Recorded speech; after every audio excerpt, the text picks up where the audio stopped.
सिकंदर, तुम मर्द लोग औरत को आखिर समझते क्या हो? पैर की जूती के जब चाही नहीं खरीद ली, रेत का घरौंदा के जब चाहा ठोकर मारी और गिरा दिया, या कोई खिलौना के जब जी चाहा दिल बहलाया और तोड़ दिया। सितारा का वजूद एक बार फिर किसी टूटे हुए कांच की तरह बिखर रहा था। उसकी आंखों में माजी रसते हुए लहू की मानंद नजर आ रहा था। उसकी आवाज को बीती हुई तलखियों ने अपनी तहवील में ले लिया था। मैं गुमराह हो गया था। सितारा भूल गया था कि दुनिया में नेक औरत मुकद्दर वाले मर्द को मिलती है। मैंने तुम्हारी शराफत और नेक नामी की कदर नहीं की, इसलिए आज धक्के खा रहा हूँ। मुझे रात को नींद नहीं आती, माफ कर दो सितारा। तुम्हें इस मोहब्बत का वास्ता जो तुम कभी मुझसे करती थी। वो शाम को कोमल के ससुराल वाले आ रहे थे परी से मिलने। कोमल और सितारा ने उसे जबरदस्ती ब्लैक सूट पहनने पर मजबूर कर दिया था। इसके होठों पे डीप रेड लिपस्टिक लगाकर कोमल ने उसके खूबसूरत ब्राउन बाल खोल दिए थे। यार कोमल प्लीज बस कर दो, ससुराल वाले तुम्हारे आ रहे हैं और तैयार तुम मुझे कर रही हो। देखो कितनी ओवर लग रही हूँ मैं। परी ने आईने में अपना जायजा लेते हुए कहा। ठीक तो है ना? नहीं, उन्हें भी तो पता चले कि हमारी भाभी लाखों में एक है, चांद का टुकड़ा है। कोमल ने खुशी से उसकी ठोड़ी को छुआ। अब ऐसी भी कोई बात नहीं, परी झीम गई। तो और क्या, सच ही तो कह रही है कोमल। हमारी परी तो सचमुच पाकिस्तान की परी लगती है और आज अंजक के होश उड़ने वाले हैं। सितारा ने भी मोहब्बत पाश नजरों से उसे देखा तो वो जज्बत सी हो गई। आफाक मंजिल के मकीनों की मोहब्बत उसे शर्मिंदा कर दिया करती थी। वो इनकी पुरखलूस मोहब्बतों की हकदार हरगिज नहीं थी। और फिर वैसा ही हुआ। कोमल के ससुराल वाले परी से मिलकर अजखत खुश हुए थे। उनके जाने के बाद साबरा लाल मिर्चों से उसकी नजर उतार रही थी। आंटी ये क्या कर रही हैं आप? तुम्हारी नजर उतार रही हूँ। सब तुम्हारी इतनी तारीफें कर रहे थे और आज तो मेरी शहजादी लग भी इतनी खूबसूरत रही थी। साबरा ने जिस कदर प्यार से कहा उसकी आंखों के कोने भीग गए। बेजी अलग दम करके उस पे फूंक रही थी। अस्सलाम वालेकुम। इसलिए असना में अंजक अंदर दाखिल हुआ। पहली नजर परी की जानिब उठी थी और उसका दिल का शराबा अंजक की आंखों में मुकीद होकर रह गया था। अहम अहम। सितारा ने उसकी वारफ्तगी देखकर गला खंकारा था और अगले ही लम्हे वो गड़बड़ाकर नजरों का जावरा बदल गया था। लग रहा ही है ना भाभी हसीन और जमील। कोमल ने मुस्कुराकर अंजक की जानब देखा। चले गए तुम्हारे ससुराल वाले? अंजक ने बात बदली और सोफे पे आ बैठा। एक्सक्यूज मी, मैं जरा चेंज कर लूँ। वहीं परी वहीं से उठ गई। हाँ चले गए। कोमल की नंदे तो परी के साथ तस्वीरें ही बनवाती रही। सितारा अंजक के करीब बैठते हुए बोली, परी आप ही हैं ही इतनी क्यूट। नन्ही ज़ारा ने भी गुफ्तगू में हिस्सा लिया। भाई ऐसा क्या घोल कर पिला दिया है आपकी परी आपी ने सबको? मुझे तो कोई लिफ्ट ही नहीं करवाता। अब अंजक के ज़ेरे लब अंजक ने ज़ेरे लब मुस्कुराते हुए ज़ारा को उठाकर अपनी गोद में बिठा लिया। कैसे मीसने बन जाते हो? दिल में तो लड्डू फूटते होंगे जब परी की तारीफें होती होंगी। सितारा ने उसे चिढ़ा। तौबा है पुप्पो, आपके सामने तो बात करना महाल है। वो बाय द वे आज खाने में क्या बना है? उसने टाई की नोट ढीली करते हुए पूछा। तुम्हारी पसंद की चिकन बिरयानी, शामी कबाब और शाही टुकड़े, साबरा ने बताया। अरे वाह, फिर तो आप जल्दी से खाना लगवाएं, मैं फ्रेश होकर आता हूँ। वो दस्तक देकर कमरे में आया तो वो आईने के सामने खड़ी टिश्यू से लिपस्टिक साफ कर रही थी। अंजक का बेख्तियार जी चाहा कि वो उसे लिपस्टिक साफ करने से रोक दे। उसकी सफ़ेद रंगत पर रेड लिपस्टिक जच रही थी। वो दिल की ख्वाहिश रद्द करता सोफे पर बैठा टाई उतार कर कफलिक्स उतारने लगा। कैसी हैं आप और दिन कैसा गुजरा? अंजक ने पूछा। अच्छा रहा। वो लिपस्टिक साफ करके आईना के आगे से हट गई। तुम कैसे हो? पहली बार उसने अंजक का हाल पूछा था। बहुत अच्छा। वो अब शूज़ उतार रहा था। ऑफिस में काम कैसा चल रहा है? वो खुले बालों को लपेटते हुए पूछने लगी। अंजक ने हैरत से देखा। उसने पहले कभी इस तरह अंजक का हाल अहवाल नहीं पूछा था। अल्हम्दुलिल्लाह बहुत अच्छा, वेरी गुड। वो उसके सामने आकर ही कपड़े वो चेंज कर चुकी थी। ढीले ढाले से ट्राउज़र शर्ट पे छोटा सा स्टॉलर उसने शानों पे लपेट रखा था। कुछ पता चला? ज़मीर कब आ रहे हैं? इंशाल्लाह जल्द ही। वो मुस्कुराई। खिलाफ मामूल वो आज बहुत अच्छे मूड में थी। इसका मतलब है आप यहाँ मेहमान हैं कुछ दिनों की? अंजक का दिल डूबा। कह सकते हो तुम, अनूज मुस्कुराते हुए परी ने कहा। मिस परी, फिर तो खूब खातिरदारी बनती है आपकी। बोलते हुए उसके दिल को तकलीफ हो रही थी। ना जाने क्यों अंजक को खुद पे हैरत हुई। अंजक तुम्हारी फैमिली ऑलरेडी मेरा बहुत ख्याल रखती है। कभी कभी तो मुझे उनकी बेपया और बेलौज मोहब्बतें शर्मिंदा कर देती हैं और मैं खुद से कभी नजर नहीं मिला पाती। माँ, दादी, सितारा, पुप्पो और कोमल, उन सब की मोहब्बतों की मकरूज़ हो गई हूँ। सोचती हूँ मैं कैसे उनकी मोहब्बतों का कर्ज़ चुकाऊँगी। ज़मीर के आते ही मुझे यहाँ से जाना होगा, लेकिन मैं आफ़ाक़ मंज़िल के मकीनों की बेलौस मोहब्बतों को कभी नहीं भूल पाऊँगी। तशक्कुर से बोलते हुए उसकी आँखें नम हो गई थीं। मेरे पास अल्फ़ाज़ नहीं हैं अंज़क, मैं किन लफ्ज़ों में इन मोहब्बतों का शुक्रिया अदा करूँ। मिस परी, मोहब्बतों के कर्ज़ कभी चुकाए नहीं जाते। मोहब्बत आंखों में उतरने वाली एक खूबसूरत शाम की तरह होती है, जो चुपके से पलकों पे हसीन ख्वाब सजाकर खुद किसी कोने में चुपकी बिकल मार के बैठ जाती है और दिल की धड़कनों को मुहाल कर देती है। मोहब्बत करने वाले के अलावा किसी की समझ में नहीं आती। कभी सितारा बन के निशाने मंजिल की रोशनी रहती है और कभी आरज़ुओं का चाँद भरकर आँख की बिनाई में कहीं गुम हो जाती है। और वैसे भी मोहब्बतों के शुक्र अदा नहीं किए जाते मिस परी। वो ना तो शायर था और ना अदीब, लेकिन मोहब्बत का फ़लसफ़ा बहुत खूबसूरती से समझा गया था। तुम सच कहते हो, मोहब्बतों के कर्ज़े कभी नहीं चुकाए जाते, मैं भी कभी नहीं चुका पाऊँगी, वो तशक्कुराना अंदाज़ में बोली थी। ताज़ा फूलों की दिलफरेब महक से उसकी आँख खुली थी। नूश के बेड के दोनों अतराफ रखे साइड टेबल्स पे ताज़ा फूलों की खूबसूरत बास्केट्स रखी थीं। उसने मुस्कुराते हुए दाईं तरफ रखी बास्केट में सजे फूलों को छुआ। बास्केट के साथ एक खूबसूरत क्रिस्टल का बॉक्स रखा था। उसने तजस्सुस से वो बॉक्स उठाकर खोला। उसमें एक चाबी रखी थी। उसने हैरत से उस चाबी को देखा और फिर खुशी से बेड से छलांग लगाकर खिड़की से झांका। बाहर चमचमाती 0 मीटर GLI गाड़ी खड़ी थी। वो हनूज हैरत और खुशी से अब अपने कमरे से निकली और सीढ़ियाँ फैलांगती नीचे आई। टीवी लॉन्च में सुरेश अफंदी बैठे अखबार पढ़ रहे थे। हैप्पी बर्थडे मेरी जान, वो उसे देखकर मुस्कुराए थे। Thank you so much dad, इतना खूबसूरत गिफ्ट। वो खुशी से बेसाख्ता सुरेश के गले आ लगी। खुशी से उसकी आंखों में आंसू तैरने लगे। मेरी बेटी की खुशियों के आगे कुछ भी नहीं है ये सब। सुरेश ने प्यार और शफकत से उसका कंधा थपकाया था। डैड, मैं इन खुशियों के लिए एक एक पल के लिए तरसी हूँ, प्लीज़ मुझे छोड़कर मत जाइएगा, रंधी हुई आवाज़ में बोली तो सुरेश मुस्कुरा दिए। नहीं जाऊँगा मेरी जान। उन्होंने अपनी जान से बढ़कर प्यारी बेटी के माथे पे बोसा सब किया था। और आप मुझे 1 हफ्ते में ड्राइविंग सिखाएंगे और आज रात हम तीनों लॉन्ग ड्राइव पे भी जाएंगे। अनुष की खुशी देखते हुए जुरेज मुस्कुराए। ओके बाबा, सिखाऊंगा, ज़रूर सिखाऊंगा। फिलहाल तो आज रात तुम्हारे मामू ने हमें डिनर पे इनवाइट कर रखा है, जुरेज ने बताया। मॉम कल से बहुत खुश हैं। इतने सालों में मैंने उन्हें इतना खुश कभी नहीं देखा, अनुष ने इजहार किया। 20 साल का अरसा कम नहीं होता, जुदाई इंसान को तार तार कर देती है। मेरी खातिर माही ने बहुत कुर्बानियाँ दी थी, अपनी माँ और भाई को छोड़ दिया, ज़माने के हर सुख और आसाइश को छोड़ दिया, सिर्फ मेरे लिए। जुरेज ने सच्चाई बताई। किचन से लॉन्च में आती माहीन जुरेज की बात के दरवाजे में ही रुक गई थी। लेकिन इतनी कुर्बानियाँ देकर भी मुझे कुछ हासिल ना हुआ और चंद लम्हों में तुमने मेरी ज़ात को और मेरी कुर्बानियों को, मेरी मोहब्बत को बेमोल कर दिया, जिंदा दरगोर कर दिया था। माहीन के लहजे में वहशत थी, ना भरने वाले जख्मों की अजियत थी, शिकायत थी, खुदगर्जी के कदमों में कुचले हुए जज्बों का दुख था। जुरेज अफंदी पहलू बदल कर रह गए थे। वो आज बहुत खुश थी, इतनी कि आज उसे अपने साथ साथ पूरी कायनात मुस्कुराती हुई महसूस हो रही थी। 20 साल के बाद उसे उसकी जन्नत में दाखिल होने की इजाज़त मिली थी। 20 साल के बाद वो अपने अकलौते बड़े भाई मलिक इरफान से मिलने आ वाली थी। 20 साल के बाद वो अपनी शफीक बड़ी बहनों जैसी भाभी और अपने भतीजों से मिलने जा रही थी। 20 साल के बाद उसके लिए उसकी जन्नत के दरवाजे खोल दिए गए थे। वो खुश क्यों ना होती। सारा दिन उसने बेचैनी में गुजारा था, बार बार घड़ी की सुइयों को देखकर वह गुजारा था। खुदा खुदा करके दिन के उजाले को उसकी ज़िंदगी की खूबसूरत शाम ने अपने दामन में समेटा था और वो अपने अजीज़त जान भाई मलिक इरफान और भाभी हुमैरा के अंदिए पे डिनर के लिए तैयार हो रही थी। जन्नत पैलेस में उन्हें डिनर पे मदऊ किया गया था। मैरून कलर की खूबसूरत और नफीस साड़ी ने उसके हसीन सरापे को मज़ीद 4 चांद लगा दिए थे। मैरून लिपस्टिक लगाने के बाद उसने बुंदे पहने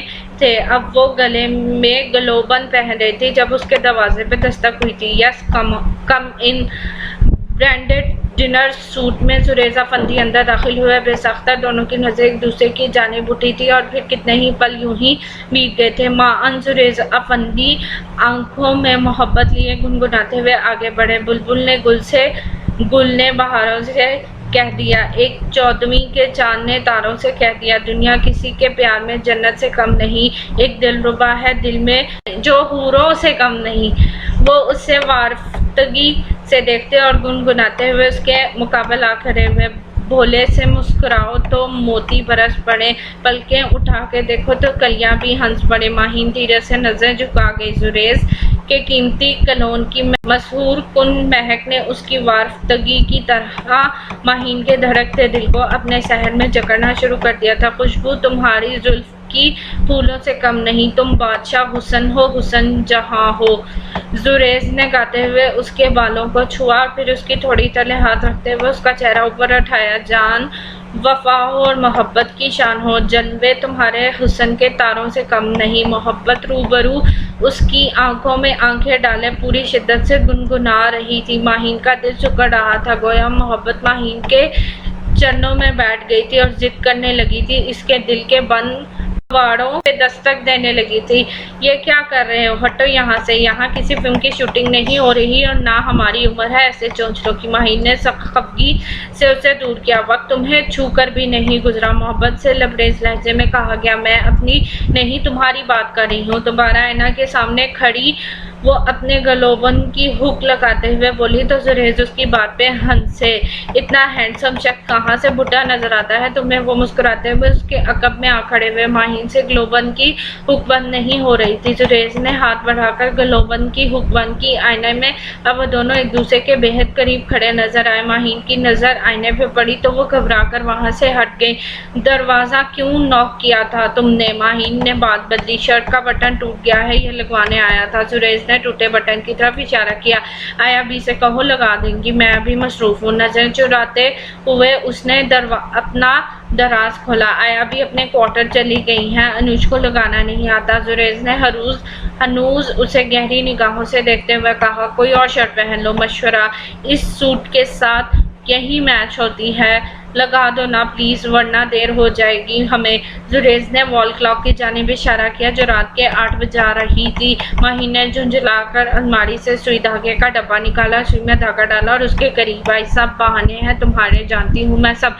वो बड़बड़ाई, तुम्हारे पास आने के लिए बहाने की जरूरत नहीं माही, तुमसे बातों में कोई नहीं जीत सकता। वो उसके मुकाबिल खड़ी उसकी शर्ट का बटन लगा रही थी और जुरेज अफंदी उसकी नजरें इसके चेहरे पर मरकूज थी। माहीन के अंदाज में झुंझलाहट थी। लेकिन मैं तुमसे हार गया, दुख जुरेज के लहजे से अयान था। बेसाख्ता माहीन ने अपनी नजरें उठाई थी। क्या नहीं था जुरेज की नजरों में, तड़पती हुई मोहब्बत, बेबस जज्बों की बेबसी कर लाती हुई जुदाई, आंखों की बस्ती में तिनका तिनका हुआ एतबार, वफा, रोती हुई सच्चाई। घबराकर उसने फिर से नजरें झुका लिया, बटन लगाने लगी। कनाडा में टूटे बटन कौन लगाता था। माहीन ने बटन लगाने के बाद धागा तोड़ते हुए आम लहजे में पूछा। देखा अग्रवाल, बेसाख्ता उसके मुंह से निकला। एक बार फिर हैरत से जुरेज अफंदी को देखा गया। तुम्हारी गर्लफ्रेंड।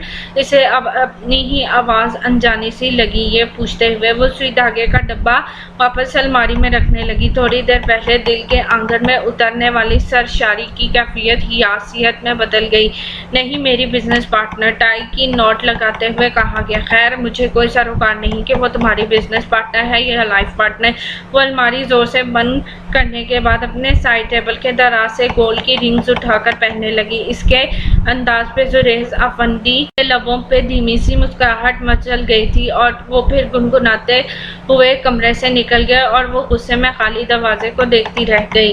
गाड़ी एक पोश एरिया में एक निहायत खूबसूरत बंगले के बड़े से आईनी गेट के आगे सामने रुक गई। जुरेज अफंदी ने गाड़ी का हॉर्न दिया। अगले ही लम्हे बावर्दी गेट कीपर ने गेट खोला। गाड़ी को अब एक वसी ड्राइववे से पोर्च की जानिब ले जाया गया जहां पहले से 3 कीमती गाड़ियां मौजूद थी। जुरेज अफंदी ने गाड़ी रोक दी।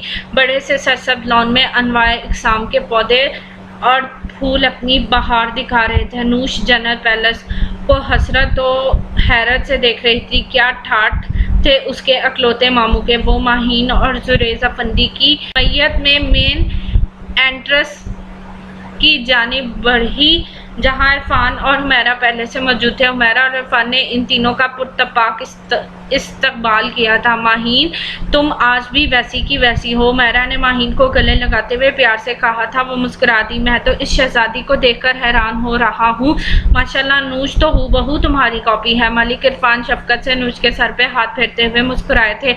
आप लोग अंदर आए ना, बाकी बातें बीजान के पास बैठकर करते हैं। वो बेसब्री से इंतजार कर रही हैं। हुमैरा ने अंदर चलने का इशारा करते हुए कहा तो सब कदम अंदर की जानिब बढ़े।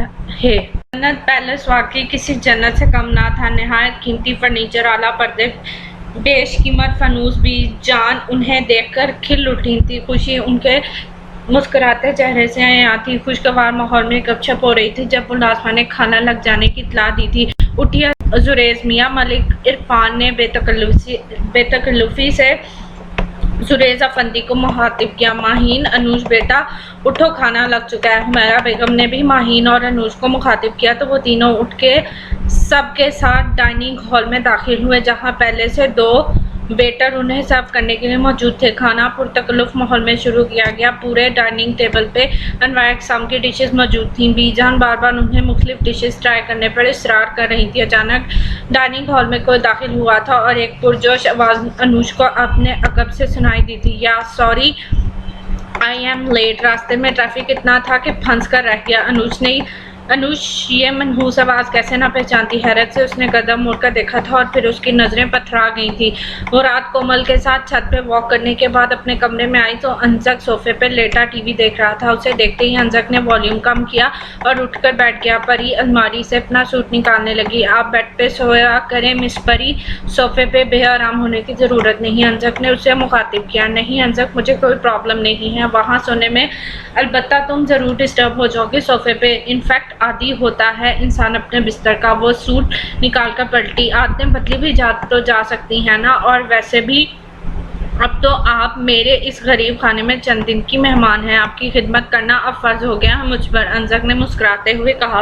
अंजक, तुमने मेरा जिस तरह ख्याल रखा है, तुम्हारे घर वालों ने जिस तरह मेरा दामन मोहब्बतों से भरा है, इसके सामने मुझे अपना आप बहुत अकेला सा लगता है और मुझे शर्मिंदगी होने लगती है कि मैं किस खुदगर्जी से सबको धोखा दे रही हूँ। वो सूट लिए बेड पे बैठते हुए शर्मिंदगी से बोली। आपको शर्मिंदा होने की ज़रूरत नहीं है, शुक्रगुजार तो मुझे आपका होना चाहिए। आपने मुझ पर एतबार किया, मेरी मुश्किल को आसान बनाया। और रही बात मोहब्बतों की तो मिस परी, कुछ लोगों के लिए दिल खुद ब खुद कुशादा हो जाते हैं। वो रिमोट से टीवी बंद करते हुए बोला। वैसे मैं तुम्हें खासा सड़ियल और बदतमीज़ इंसान समझती थी, लेकिन तुम एक बेहतरीन इंसान हो। परी ने मुस्कुराते हुए एतराफ़ किया तो जवाबन वो भी मुस्कुरा दिया। पहली हादसाती मुलाकात में मुझे भी आप काफ़ी खुदसर और बदमिजाज लगी थी। हाँ हाँ हाँ, इसके इजहार पे वो बेसाख्ता हंसी थी। अंजक ने पहली बार उसे यूं हंसते हुए देखा था। उसकी हंसी में एक जल तरंग थी। लेकिन अब मेरी राय बदल गई है, अंजक ने खुशगवार मूड में बताया। जानते हो, जब तुमने मुझे ड्राइविंग स्कूल में एडमिशन लेने का मशवरा दिया था तो मेरा दिल चाह रहा था मैं तुम्हारा सर फोड़ दूं। वो ज़ेरे लब मुस्कुराई। उसकी आवाज़ पे अंजक ने कहका लगाया। और जब मरियम ने निकाह के लिए मुझे आपसे मिलवाया तो मत पूछे मेरी क्या हालत हुई थी। वो दोनों ही माजी की यादों पे मुस्कुरा रहे थे। हाँ, मुझे याद है, खुद मेरी हालत भी तुमसे मुख्तलिफ ना थी। परी मुस्कुराते हुए बोली। एनीवे, रात के 11 बज रहे हैं, तुम्हें अब सोना चाहिए वरना ऑफिस के लिए उतना मुश्किल हो जाएगा तुम्हारे लिए। परी की नज़र वॉल क्लॉक पे पड़ी तो उसने कहा और कपड़े लिए बेड से उठी। ठीक कहा आपने, मैं अब सोने ही वाला था। प्लीज़ वॉशरूम में जाने से पहले ज़रा ये लाइट ऑफ कर दीजिएगा, अंजक ने सोफे पे कुशन रखते हुए कहा तो वो इस बात में सर हिलाकर लाइट ऑफ करने के बाद वॉशरूम में घुस गई। रात की तारीख चादर पे चमकता हुआ चांद सितारा को खुद की तरह तन्हा और बहरान लगता था। सितारा बेजी के पाँव दबाती खुली खिड़की से नजर आते चांद को देख रही थी। दूर से कितना रोशन और हसीन लगता था, लेकिन अपने अंदर न जाने कितने अंधेरे और बदसूरती समेटे हुए था। सितारा आज इतनी चुप क्यों है? कोई गल है क्या? बेजी ने लेटे लेटे सर उठाकर उससे पूछा। बस बेजी, ऐसे ही कभी कभी कहने को बहुत कुछ आता है, लेकिन अल्फाज साथ देने से इनकार कर देते हैं और फिर चुप रहने को दिल चाहता है। वो आहिस्तगी से बोली। तेरी माँ हूँ मेरी बच्ची, तू ना भी बता तब भी तेरा चेहरा देखकर तेरे दिल का हाल बता सकती हूँ। बेजी अब उठकर बैठ गई थी। उनकी बात पे सितारा मुस्कुरा दी। जानती हूँ बेजी, खुद भी एक माँ हूँ, एक्सरे मशीन की तरह होती है माँ, इससे भला कुछ क्या छुपाया जा सकता है। तो फिर चुप क्यों है मेरी बच्ची, बात कर मुझसे, क्या बात करूं बेजी, कुछ समझ नहीं आ रही। मैं जानती हूँ तो सिकंदर के बारे में सोच रही है ना। बेजी ने उसके संजीदा चेहरे को देखा जिस पे जिंदगी की बहुत सी तलखियां नाइंसाफियां दर्ज थी। हालांकि मुझे इस शख्स के बारे में हरगिज नहीं सोचना चाहिए, वो तनफर से बोली। सिकंदर लाख बुरा से ही, लेकिन मेरी बच्ची वो तेरी ज़ारा का बाप है, उसने तेरे साथ जो किया, जितना बुरा किया, वो एक अलग किस्सा है। पर तुझे ज़ारा की खातिर इस नामुराद के बारे में सोचना होगा सितारा, वो अब बड़ी हो रही है, बाप के बारे में 100 सवाल करती है तुझसे।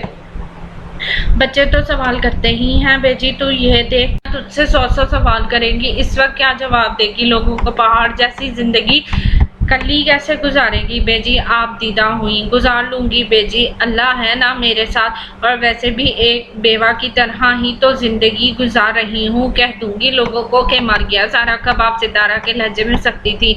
ना मेरी बच्ची, ऐसे नहीं कहते, जिंदा को मारना आसान नहीं होता। सिकंदर को अपनी गलतियां याद आती हैं, पछतावा होता है, इससे वो अपने किए पे माफी मांगता है तुझसे, सख्त पशेमान है वो, उसे माफ कर दे मेरी बच्ची। सुबह का भूला शाम को लौट आए तो उसे भूला नहीं कहते बेजी, उसे प्यार से समझा रही थी बेजी। सुबह से शाम होने के दौरान जो तकलीफ, दुख और अजियतें मैंने उठाई हैं, उनका हिसाब कौन देगा। उसकी आंखों से आंसू टूट टूट कर गिरने लगे तो बेजी ने उसे गले लगा लिया। इंसान जितने भी गुनाह करे, अल्लाह अपने बंदे के लिए माफी का दर कभी नहीं बंद करता। सितारा मुंह माफ करता है और माफ करने वालों को पसंद करता है। मैं चाहती हूँ कि तू सिकंदर को माफ करके अपने अल्लाह को राजी कर ले, वो तेरे साथ फिर से घर बसाना चाहता है, इसकी उम्मीद ना तोड़ बेजी। इसके बालों में हाथ फेर रही थी बेजी। टूटा घर जोड़ लूंगी, लेकिन टूटा हुआ दिल कैसे जोड़ूंगी, क्या कोई गूंद है जिससे टूटे हुए दिल फिर से जोड़ लिए जाए। आंसुओं की नमी सितारा के लहजे में घुल रही थी।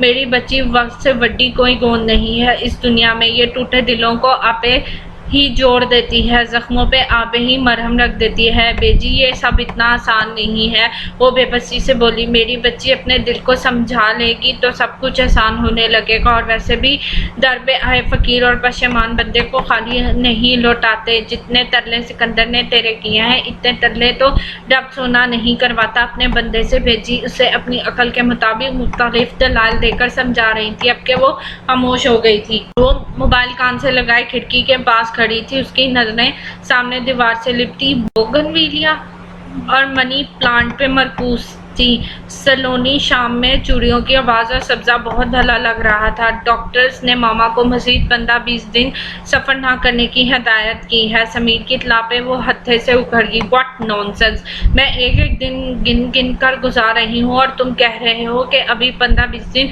और लगेंगे। समीर, मुझे समझ नहीं आ रहा तो मुझे किस चीज़ की सज़ा दे रहे हो। वो गुस्से के साथ साथ रोहानसी भी हुई।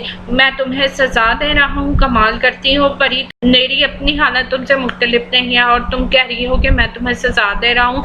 हद है वैसे तुम्हारी, इस बात ने मुझे बहुत हर्ट किया है परी। समीर हैरत और दुख से बोला। और जो इधर मैं हर्ट हो रही हूँ, तुम्हें मेरी कोई परवाह नहीं। इन हालात से गुजर रही हूँ, तुम्हें एहसास है या नहीं। उसे समीर पे असद गुस्सा आ रहा था, सो वो अब उसे खड़ी खड़ी सुना रही थी। मेरी जान, मेरी परी, प्लीज कूल डाउन। जहाँ इतने सारे दिन गुजार लिए, वहाँ सिर्फ 2 हफ्ते गुजार लो मेरी खातिर, सिर्फ मेरी खातिर। समीर ने उसे बच्चों की तरह बहलाते हुए मिन्नत की। तुम्हारी खातिर तो मैं वो सब भी कर रही हूँ जिसके बारे में मैंने कभी तसव्वुर तक नहीं किया था।